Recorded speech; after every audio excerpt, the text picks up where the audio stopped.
Hello everyone. Today I will show you the final solution of this problem on Twitter. Just watch this video till the end. So let's start. Now and first you have to go and open the settings of your phone. After this, go and open apps or applications. Here you will find all the applications that you have on your phone. You will search only for Twitter.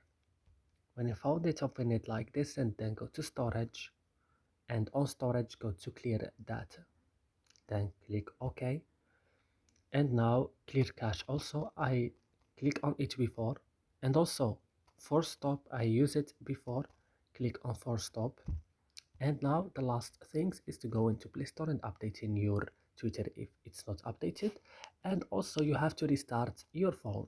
So that's it. I hope this video is helpful for you. Don't forget to like it, also subscribe in our channel. See you in another video.